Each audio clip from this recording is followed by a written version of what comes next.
All right, guys, I want to thank y'all for coming out to the call tonight. This is my weekly Here to Help You webinar. I think most everybody's on the call here tonight's been to one of these, but for those of you that are new to my list, it might be watching this through a replay. I do these calls once a week just for you guys to come on here and do some sort of little demo or presentation and answer questions that I got on the replay forms, the question forms on the replays the past week. And then if you guys have any questions live, I'll try to answer them here on the call tonight. There's generally nothing for sale on these calls. This is a pure 100% training and question answer session. Occasionally you might hear me mention something that being released this week or a product that I have coming out, but it's not that I'm here to try to pitch you or sell you on anything. I just want to make you aware of it and give you a chance to ask questions if you have any. Again, like I said, these calls are just for you guys. It's your chance once a week to come on here and get to ask questions live and see a little presentation or a demo and hopefully learn something that you can use in your own business in some way. So with that said, what we're going to do tonight is a couple of things. First off, I got a little presentation on a little traffic method I'm going to go over with you guys. And then, like I said, in the past 2 or 3 emails I've sent out this past week, everybody that come to the call tonight or even just registered, even if you couldn't make it, because some people can't make it because of the time zone, but everybody that at least registered for the call is going to get a free piece of software tonight. A piece of software that I'm not going to release on my own. It's going to be just for you guys to use on yourself. So I think you'll enjoy that, and it's, like I said, it's a great little lead magnet that I've come up with for you guys. But before we get to that, I'll demo that when we get to that section to show you how to use it. But before that, let's do our little traffic training that I have set up for you guys. All right, so what we're going to talk about in tonight's little presentation is doc sharing traffic.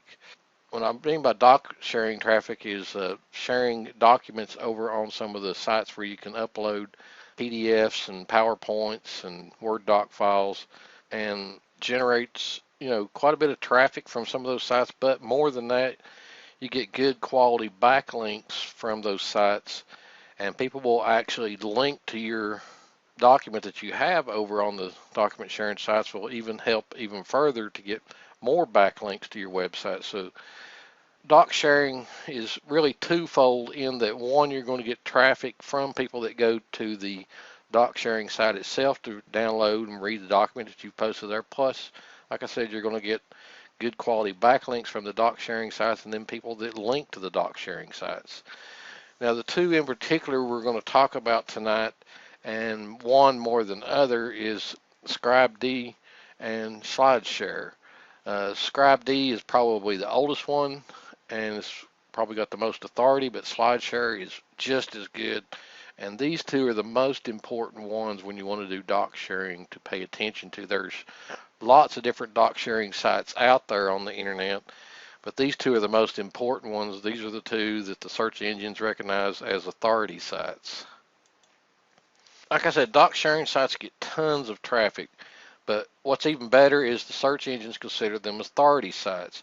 When you can get a link from an authority site that points to your website, that's going to help a lot in the search engines, just determining that the content that you have on your site is worth indexing over somebody else's. Get enough of these backlinks from authority sites, and your website will start to rank for even highly competitive keywords in the search engine ranks. And eventually, if you start getting enough of these backlinks, even people that are linking to the authority sites themselves, your document that you've shared over there, your site will start to get really high in the ranks for keywords, and eventually end up on page 1 and continuing to get this kind of traffic and backlinks like this. Your site will stay on page 1. So this is the ultimate goal that most niche marketers and affiliate marketers are after, is to get a website to rank on page 1 for a keyword and get it to stay there. There's lots of ways that you can get a website to rank on page 1, and it's temporary. It'll last for a little while, but then if you don't keep up the momentum, it dies down, and eventually it gets buried into the rest of the search results over others that are either using the same methods that you are using, or they're actually participating in trying to make their site somewhat of an authority site. And like I said, there's tons of doc sharing sites out there, but the two that really matter are ScribeD and SlideShare. Now, I'm not sure I'm pronouncing that right, but that's how I pronounce it, ScribeD. They may pronounce it Scribed, I don't know, but that's the way I pronounce it. So you just have to look over that. Both ScribeD and SlideShare accept multiple formats of documents such as Word, PowerPoint, and PDF, and these are the ones that people are looking for the most over there, especially Word and PowerPoint. They're really looking for Word and PowerPoint so they can repurpose them and use them themselves, which is fine, as long as they give you credit for having done that. But the PDF, in my opinion, is probably the best in that, it's hard for somebody to manipulate a PDF. I mean, there is ways of doing it, but for the most part, a PDF stays intact the way it was originally uploaded, and you get the credit no matter where it's used. But uploading, Word and PowerPoints are just as good too, because if they follow the rules of the document sharing sites, they are supposed to attribute you with the credit for the original submission of it.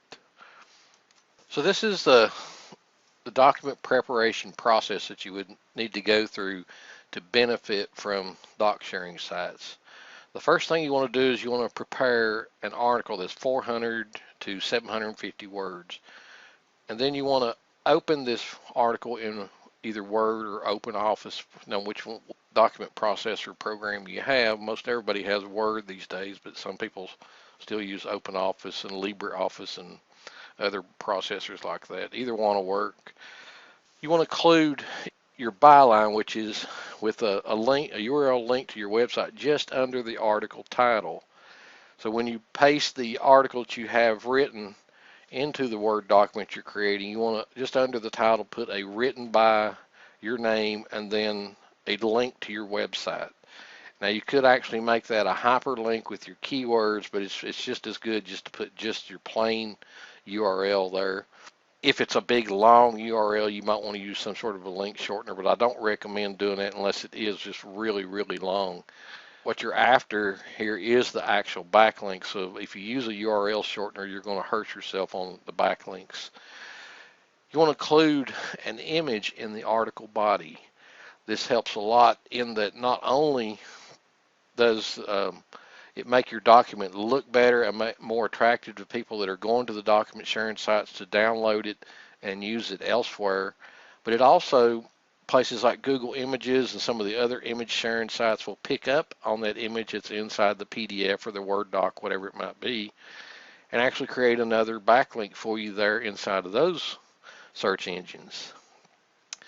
Now, just like you're writing an article for an article directory to submit it, you want to include a resource paragraph at the end. And you can follow just the general, resource paragraph like you would for submitting an article to an article directory. Not try to be overhypey or sell anything, although there is no restriction on your doc that you're sharing, and they're not going to reject it. It's just that, just common sense just tells you want to try to, just be subtle about mentioning something that you have for sale over on your website or anything like that. You don't want to try to sell anybody anything in that resource. You're mainly just wanting to get people's attention to maybe check out your website and see what else you have there. So just keep that in mind when you're creating that resource paragraph, that they're not going to get rejected over whatever you put in it. You can put whatever you want in it. It's just that you're looking at the end user that's reading the document. How is it going to go over to them? What you put in there, is it going to entice them to come to your website, or are they going to think you're spammy and trying to sell them something? You also want to include a screenshot of your website after the resource paragraph. Now, this is a little trick that I learned years ago, is when you're linking to your website, you actually want to use some sort of a screenshot program and get a screenshot of the actual page or website that you're linking to and include that at the end of the document. And you want to actually link that image to the part of your website you want it to go to. Now, with most word processors, you can actually use alt tags as well on the image, so you could actually put in a keyword at this point at the same time.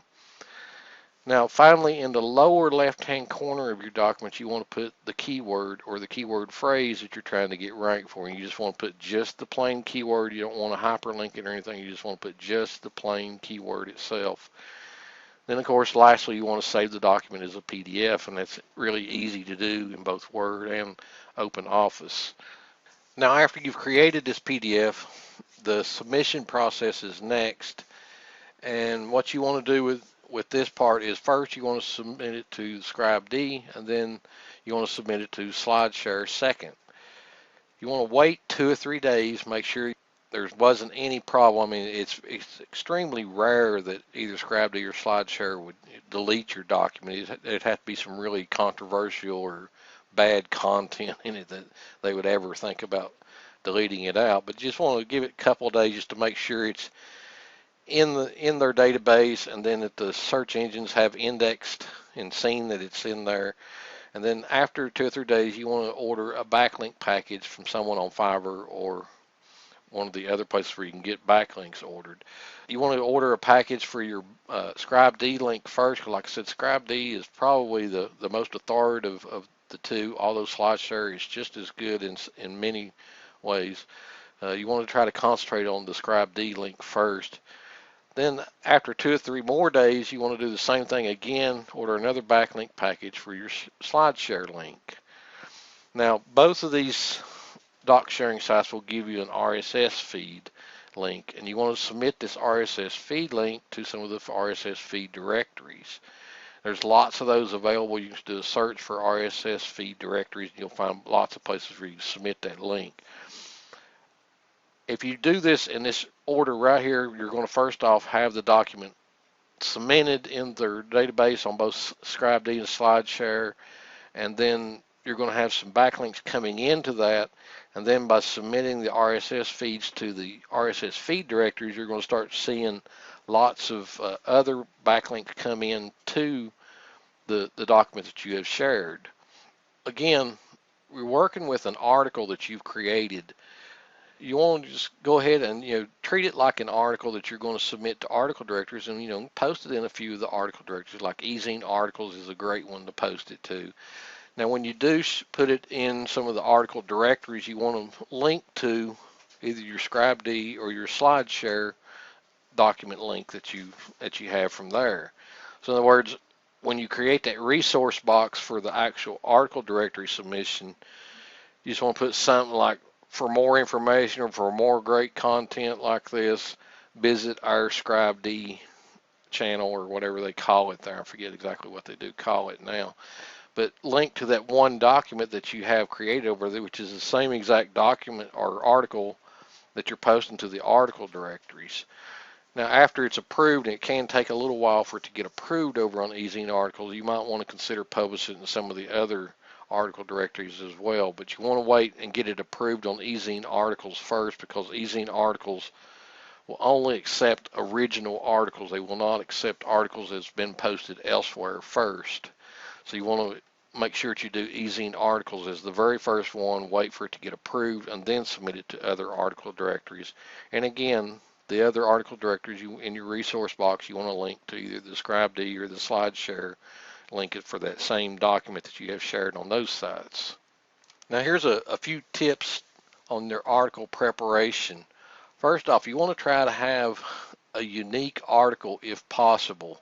It doesn't take much to write an article if you sit down, with the topic in mind and just do a few bullet points and just expand on each one of the bullet points. It doesn't take 15, 20 minutes, 30 minutes at the most to write a good 500-word article.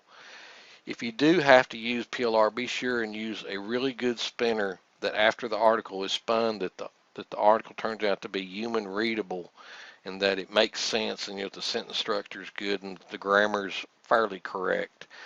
It doesn't have to be perfect. I mean, most people write articles in the way that they talk, which means there's going to be lots of grammar mistakes in it, but you want to try to keep that to a minimum. If you use a bad article spinner, it could turn out really bad to where the article doesn't even make sense, which means that if you share that over on the document sharing sites, people aren't going to do much with it. They may read it once, but then they'll never reuse it or link to it. And definitely your article directories would never accept it, except some of the lower quality ones, which you don't care about the lower quality article directories. You want to try with the article to include your keyword in the article, but you only want to include it twice. You don't want to be seen as keyword spamming. 2 times in an article that's 4 to 750 words is more than enough to generate, good indexing of the keyword. You want to find an image, like I was talking about when you're actually creating the document that you're going to share. You want to find an image that's related to your keyword. There's lots of places where you can get public domain images, and it doesn't have to be, exactly targeted to what your article is about, just something that's closely related or something that, seems to go fit right in with it. And again, like I was talking about with most of your document processors, you can actually put in alt tags, and you might want to include your keyword on that image alt tag. You want to use 14-point Times News Roman font. And the reason for that is because that's the most popular font that's installed on just about all PCs and Macs and tablets and smartphones. So that's one of the most common fonts and the font size that all of them can handle. So you don't want to have, some crazy font that, is not going to look right or maybe not even display on some devices. So sticking with, 14-point and Times News Roman, you're going to work with every one of the possible devices that's out there. Now, in conclusion, if you do this process at least once, but preferably twice a month, after 6 months, your website will start to get tons of quality backlinks, and you'll start to rank real high for your keyword. It'll take a good 3 to 6 months for you to start seeing the effect of this. This is not some overnight thing, although depending on the keywords you're going for, you might see this happen quicker, but if it's got any kind of competition at all, it's going to take a good 3 to 6 months for this method to really do the most for you. The traffic will start to trickle in at first because people will go see the document and they'll start going to your website from the links that you have in the document. So you'll start getting, a little bit of traffic right from the very start.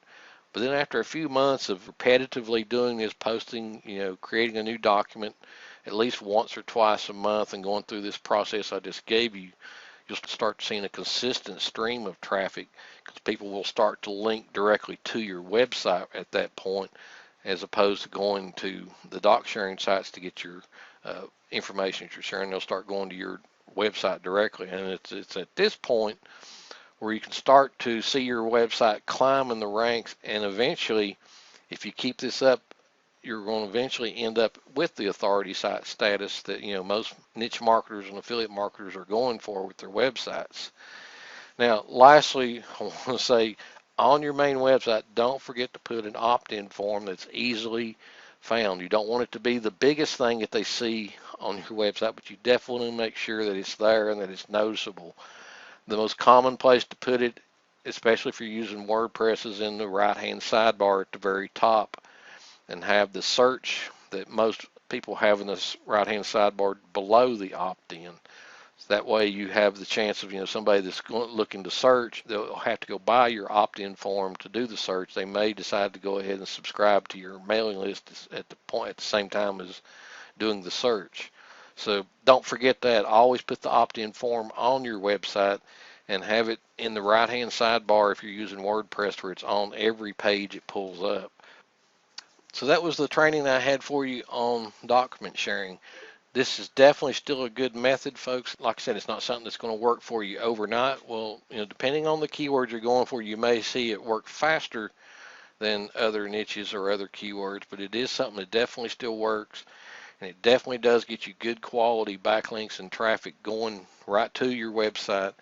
And eventually, like I said, if you stick with it and keep doing it, you'll eventually get on page 1 of the search results and eventually get up into the top, 1 to 5, if you can do this on a consistent basis. Combine this with just a little bit of video marketing. It doesn't take much video marketing, and you'll also start to see yourself get 4 or 5 spots on the first page of Google and Bing and Yahoo at the same time. So, It's a little bit of work to do this, but it's definitely well worth it, especially if you're going after to build, a really good niche site or an authority site. This is a really good traffic method to follow. Do you guys have any questions on document sharing? Has anybody done any document sharing in the past?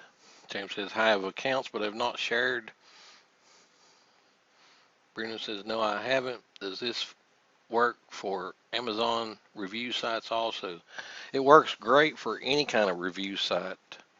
The biggest thing, though, depending on what you're wanting to review, if you're wanting to do product reviews, like info product reviews, those are kind of short-term lived products. It may not do as well for you because this is not a quick method for getting traffic. This is a pretty much a standard SEO traffic method, and it can take a while for it to take effect. So you want to make sure if you're going to do reviews that it's going to be products that are going to be available for the the long term. Amazon is a great place because most of the time anything that's on Amazon, if it's selling any at all, it stays in their marketplace for a long time. So this is a great method for Amazon affiliates. I talked about how this is not really good for really quick traffic, but I have seen people do product launches, bonuses for product launches with document sharing sites.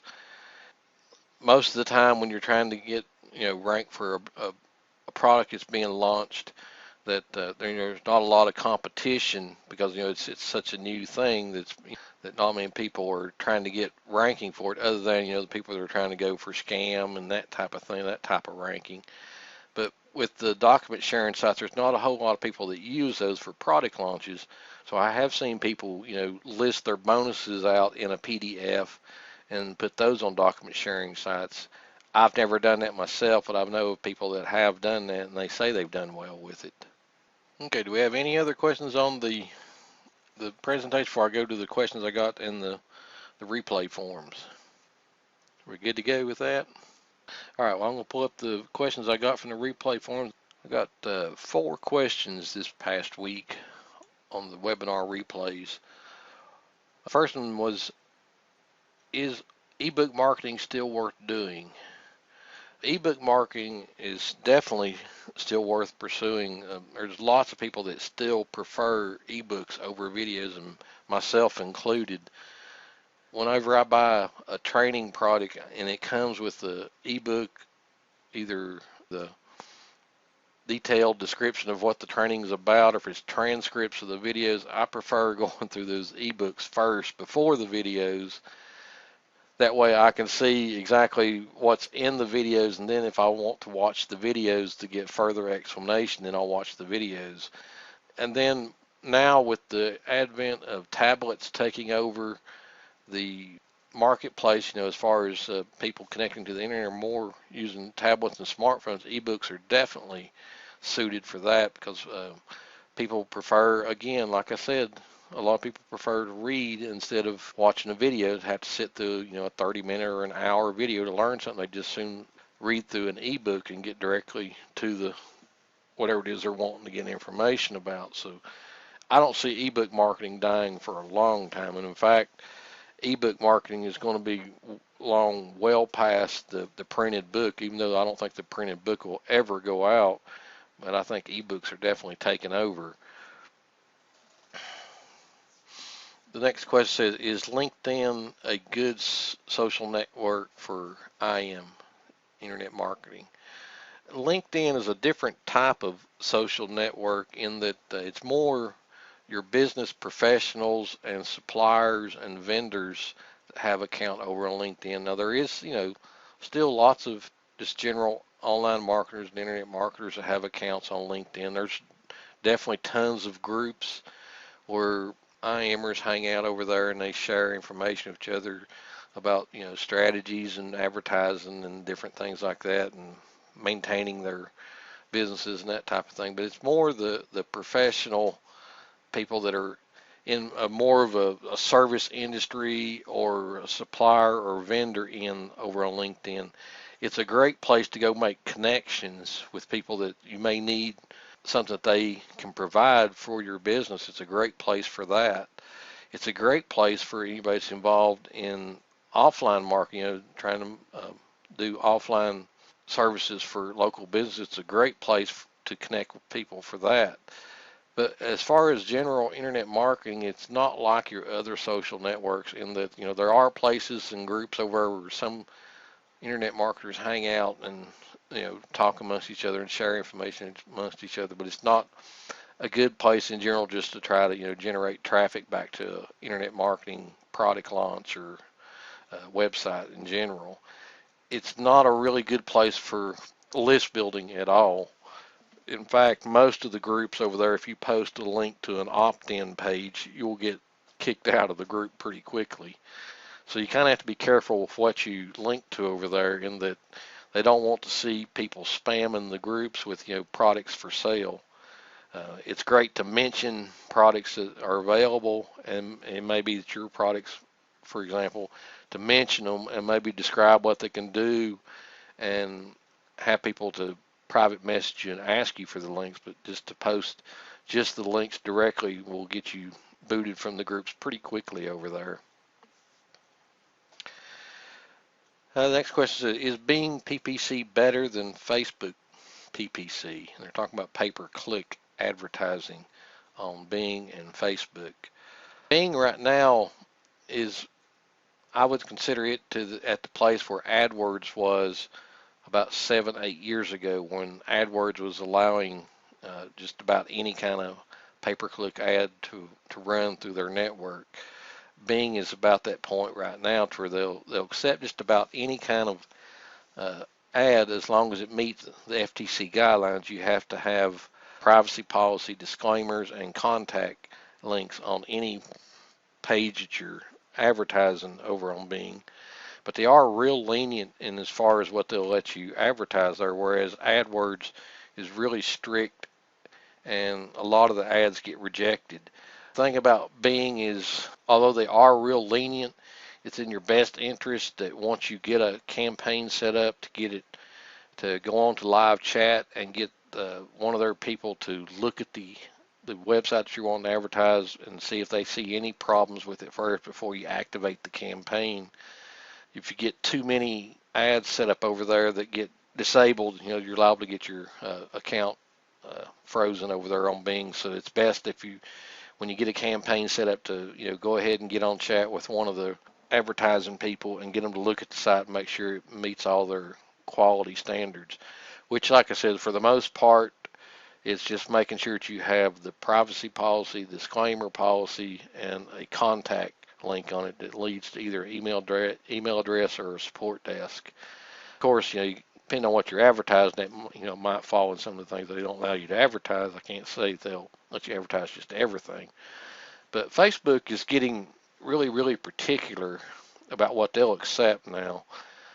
It's really quick to get an ad approved over on Facebook, but within 2 to 12 hours, they go back and they review it again. Even though they review it the first time to activate the ad that you've submitted, they go back another 2 to 12 hours later and review the ad again, and they could disable the ad at that point.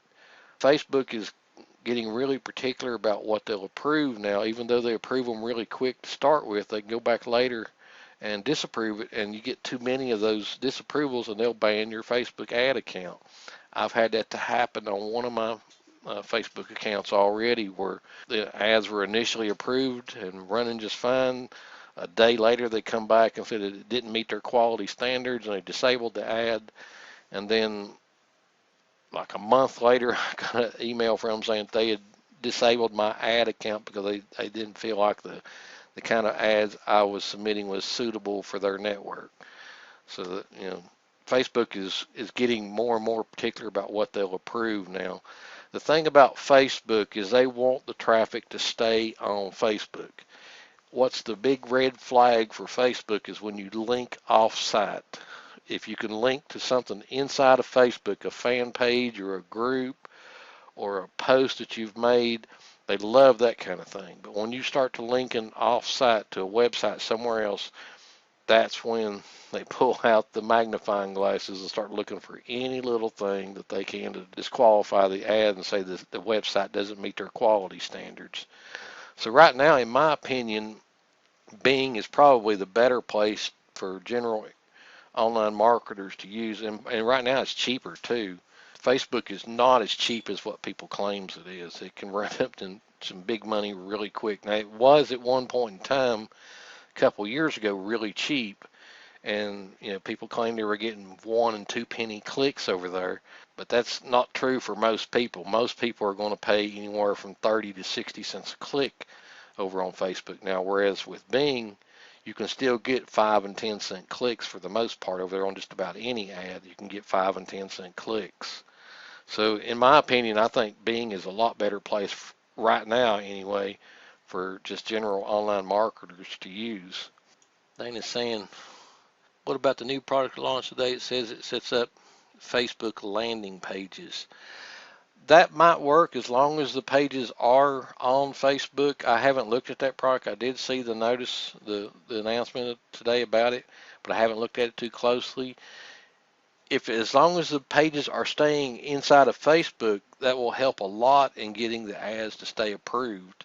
That's what, like I said, that's the biggest thing with Facebook now. They want to try to keep the traffic on Facebook. They don't want people leaving Facebook.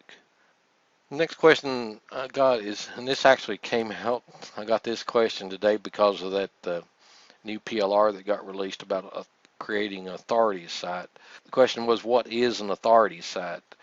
The word authority site is kind of thrown around loosely in internet marketing and online marketing. In reality, an authority site is one of your major sites like CNN and MSN and places like that. Your major sites like that are the real authority sites. Now, it's used kind of loosely in internet marketing. An authority site is a site that ranks high in the search engines and stays on page one because it has content and a lot of people are linking to it, and people see it as a website that is, an authority or the place to go to for information in that niche, whatever it might be. So that's wherein internet marketers claim to have an authority site, and they're not really an authority site. It's just that, they're one of the most popular and got, the most amount of traffic in the search engine see their content is good content. They're not what are really, if the real true definition of an authority site. Like I said, a true authority site is one of your major news sites, one of the original sites, that brings out daily news, newspapers and broadcasters and places like that. Those are your real authority sites. But the internet marketers still, use the term authority site. And what they're basically saying when they claim that is they've got a site that ranks good in the search engines and stays in the rankings. And then, that's definitely achievable. The method I just gave you tonight would eventually get you there. It'll take a while, but it eventually gets you there. Now, no matter what anybody claims, and I got that PLR today myself, I haven't looked at it. I always want to look at things like this and see what methods people are using for creating websites. But no matter what people tell you, getting an authority site is not something that's going to happen overnight. It's going to take a while for it to happen. It's going to have to be a website that you care about, that you maintain daily, or at least 2 or 3 times a week, keep it updated, and make the site appear that it's on a regular schedule of getting new content. You can't just throw up articles on a website and be done with it and expect it to ever be an authority site just by getting backlinks to it. You constantly have to be adding new content to it and getting people to come see the website through, like I said, with the document sharing or every other video marketing or ever hell else you want to get traffic to the site. You got to have people coming to that site for it to ever be considered an authority site. And something like that's going to take a minimum 6 months for it to happen. It's not going to happen in less than 6 months. And then the last question I got, what is a good article spinner to use? There's lots of article spinners out on the internet. There's even some free ones that you can find on some websites. But the best ones that I've found to use, ones that I've used over the years, is Spinner Chief. It's a desktop software. It's available for PC and Mac. SpinChimp is another good one. I think it's only available for PC though. It might be Mac compatible now, but I know it's PC. But then of the online ones, and this is the one I use, is Spin Rewriter. Considering it's web-based, operating system can use it, even tablets can use it. I like Spin Rewriter because of the engine they have built into it, that it actually has the capabilities of generating human readable spun content. So those are the three that I consider to be the best. If you're wanting a desktop application, I would go for Spinner Chief. They seem to have the best database of content of spin tags that you can use for your articles. But SpinChimp or Spinner Chief are both great. I've used both of them. I prefer Spinner Chief over SpinChimp. But if you want an online solution, like I said, the Spin Rewriter is the one that I use. I pay a yearly fee to access it. It's I think $65 or $75 a year to access that one, and it's got an API that can integrate with a lot of different other programs and WordPress plugins. So that's the reason, another reason why I use it. Of course, now Spinner Chief also has an API that you can use too, but they charge monthly for you to be able to use their API. So that's one reason why I didn't go with them, is because they charge extra for their API. Jimmy's saying, Rick, I submitted a question into the question form if you have time. Jimmy's question is, if I am sending my list through a preloaded email series on GetResponse, is there a way to pause the series if I want to promote someone else's launch to them? Yeah, you can. Well, depending on the autoresponder you're using. If you're using GetResponse, I know you can go in there and you can either go in and change the timing on the emails to delay them, or you can make them inactive for a while so none of them will go out. And I've done that before myself, where if it was a product launch that I was promoting as a JV contributor or JV partner or whatever, I'll go in and I'll inactivate all of the messages in the autoresponder so that none of them go out while I'm sending out the messages about the product that I'm JV partnering, promoting. I think Aweber can do the same thing. I'm not positive. I've not ever done that with Aweber, but I know GetResponse, you can do it. You can go in and mark your messages as inactive, and then once you're through with the campaign that you're wanting to promote, you can go back in, you can reactivate the emails, and they'll continue to go out in their regular schedule. Does that answer your question, Jimmy? Are you using GetResponse? Okay.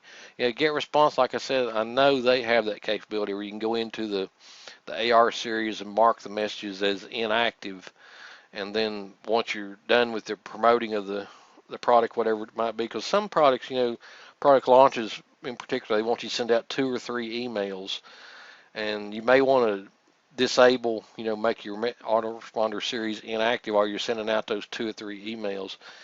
But depending on the list that you have, what type of list it is, it's not uncommon to get 2 emails a day from people. So you just have to kind of get your list used to seeing the possibility of seeing more than one email from you in a day's time. Now, it doesn't matter what you do. Some people are going to be mad about it anyway and unsubscribe, and that's just going to happen. That's just the nature of the beast. Some people don't like getting an email from you every day. You can't please everybody, and generally those people that are going to complain like it would never buy anything anyway, for the most part. I've seen people, and I did a training on this several months ago, where on people's email schedules and how to schedule your email.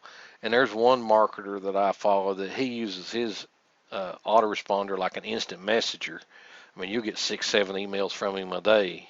Just anytime he thinks of something he wants to tell you, he sends out a broadcast email about it. So you can expect to get 6 or 7 emails a day from him. But you get used to that, and he's going to do that. So it's up to you if you decide you want to stay on this list or not. But that is one of the nice features about GetResponse that I do like about them, is that you can inactivate a series of messages, so you can do a 2 or 3 or week-long promo for a product launch or something like that. Especially if you're going to do your own product launch, you might want to disable autoresponder series while you're doing your own product launch. Which says my inbox gets hundreds of emails every day, so I wouldn't notice it if someone sent me 7 emails a day. Yeah, you'd notice it if somebody sent you 7 a day. Well, you remember 3 weeks ago I had that problem with GetResponse where I was trying to add messages to an autoresponder series, and every time I added one, it sent it out to everybody on the list. You remember that 2 or 3 weeks ago? I accidentally made that mistake. But yeah, you definitely notice it when you get 7 emails from somebody in one day. Okay, guys. Well, if there's no other questions, I guess we'll go ahead and call it a night. I'll have the replay for this as soon as we can, Wednesday or Friday or so, somewhere around in there. Okay, guys. Well, have a great night. If you need me, you know how to get a hold of me. You can send me an email. Send the questions on the replay form if you want. If you have any questions for next week. But y'all have a great week, and thanks for coming to the call. Good night, everybody.